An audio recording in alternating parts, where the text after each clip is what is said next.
Hello, hello. My name is Juji. Welcome to my channel. This is HD by Z. If you're new here, this is a space for anyone who's super into human design, or if you're just getting started on your journey. I talk mostly about relationships through analyzing celebrity charts. I also talk about the system itself. And of course, I interview people that I've worked with in the past to get their personal take on how human design has helped them. This topic was actually requested by somebody because I talk mostly about celebrity couples. So this person wanted to know, what about all those women in Hollywood who actually enjoy being single, who seem to really be thriving even though they're not coupled? I also want to start this video by saying that you can enjoy being single and you can also want to be in a relationship. These two things can coexist inside of you. It's okay to love yourself and be content enough to be by yourself. It's also okay to know that there's times in your life where it's really about you, your own personal development, your own growth. And then once you feel like you're in a space where you can let somebody into your life, that's when the relationships that you desire manifest in your life. And there's nothing wrong during that time to be looking forward to wanting to be in a relationship. But before we get into all of that, I want to remind you that all of my information will be in the show notes if you want to get in touch with me. You can also DM me, chat with me on Instagram, ask me questions. I'd love to hear from you.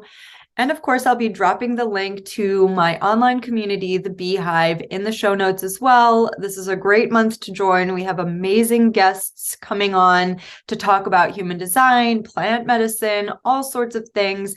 And as a member, you also have the opportunity to invite other people in your life to experience human design in a community setting. All right, so let's talk about the women in Hollywood who are happily single. When preparing for this video, I actually found a great article where it listed the top 20 women in Hollywood and quotes by them about what it meant to love yourself, what it meant to be okay by yourself, and all of that stuff. So I started looking up their birth data, and the pattern I found was fascinating. So let's take a look at their charts. We're going to be talking about Emma Watson, Mindy Kaling, Jennifer Aniston, and finally, Tracee Ellis Ross. All right, so here's Emma Watson. She's a projector. She's splenic authority, split definition, 5-2 profile on the left angle cross of limitation. And this is all I'm going to show you for now because this pattern is incredible. All right, here's Mindy Kaling, also a projector. Also split definition, 5-1 profile on the left angle cross of penetration. And finally, we have Jennifer Aniston, who's a manifester. She's splenic authority, single definition, 5-1 profile on the left angle cross of revolution. I started with these three women because they all have two major things in common. First, they are all non-sacral beings. What it means to be non-sacral in this case is that you are naturally still in your own aura. You see, what it means to be a sacral being or a generator aura type is that you have a vibrating frequency. You have this open and enveloping aura. It's very interactive with the outside world.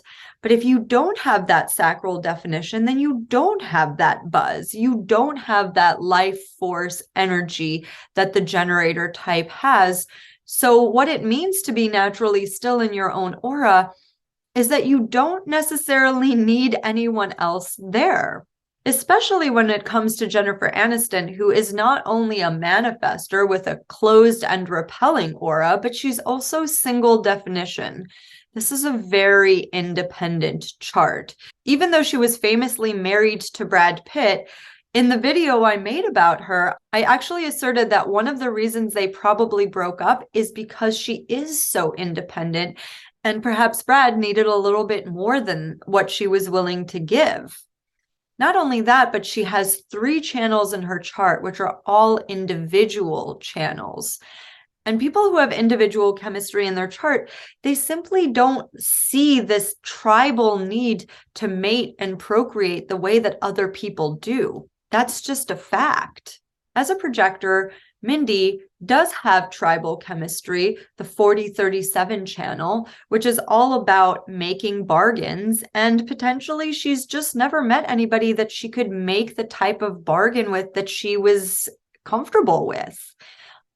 I mean, she's very successful in her own right. She is able to experience success from other endeavors in her life. So potentially she doesn't need the success of a relationship to make her complete and whole.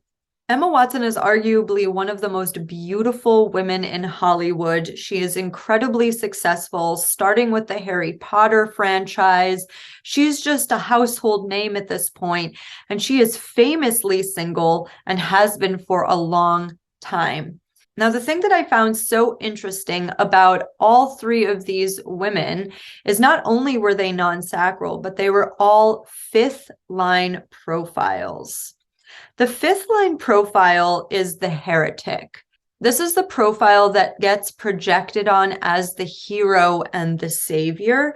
And people who have this profile feel that projection field really intensely.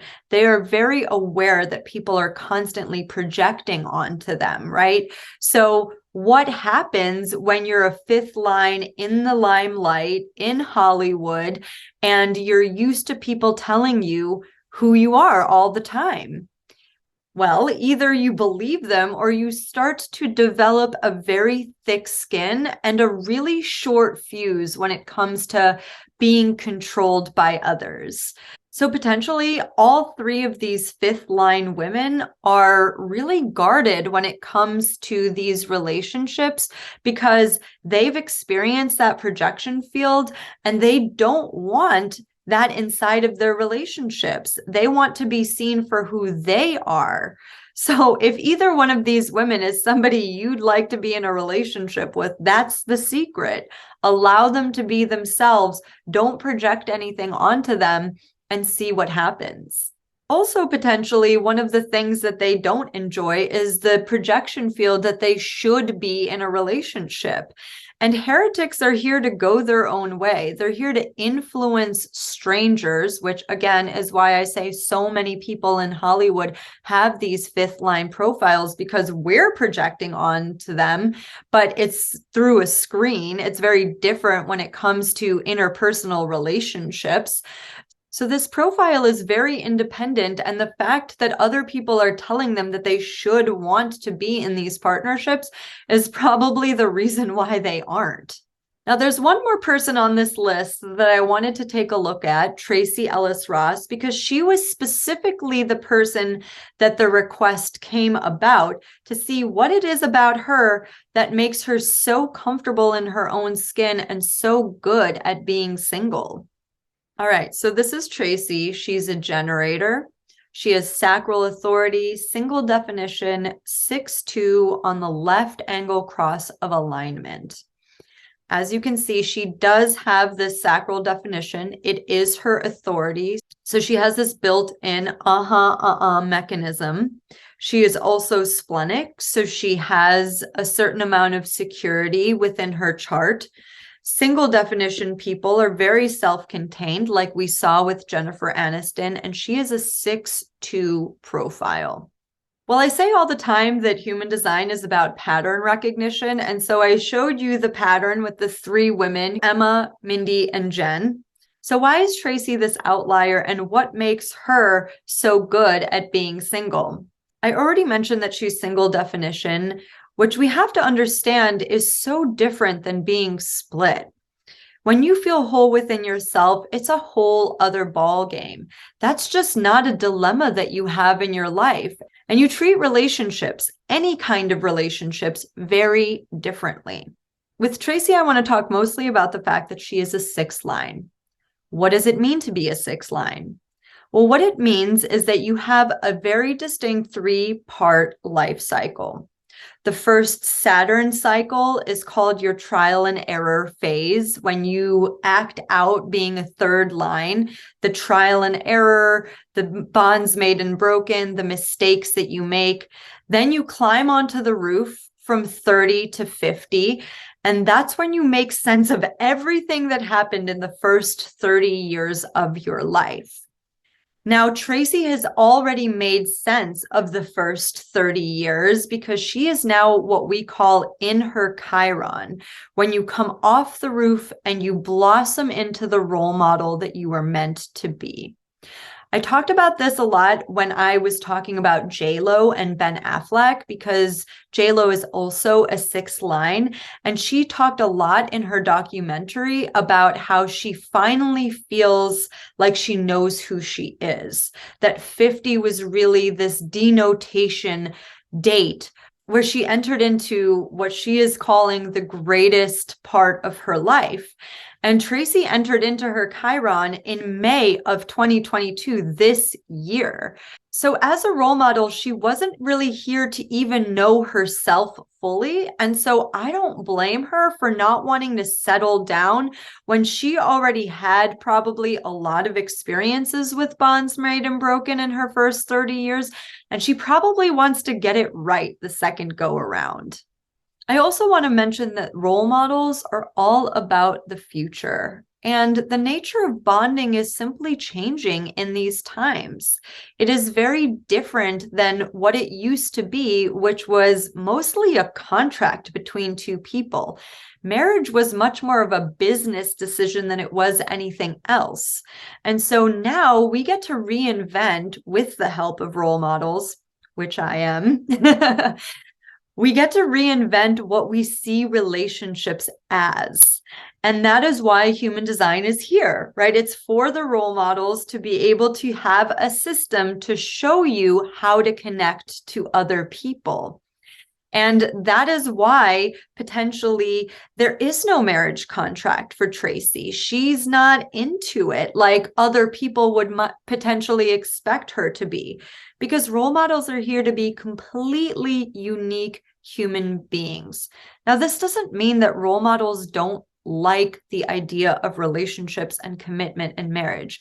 I am very happily married, and I am very nourished by my relationship. Obviously, I believe in relationships. That's what this entire channel is about. So I'm not saying that 6 lines can't be in committed relationships. It's just probably going to look different for them than it does for everyone else. And that's okay. All right, guys, I hope you enjoyed that video as much as I did making it. It was really fun being able to decipher all of these different patterns. If you like this video, give it a thumbs up and subscribe to my channel if you want to get notified every time I drop a new video. If you have any comments or questions, please put them in the chat below, or if there's a couple that you want to nominate for analysis, I'd love to hear from you. I have a long list going. Please bear with me. Until next time, ciao for now.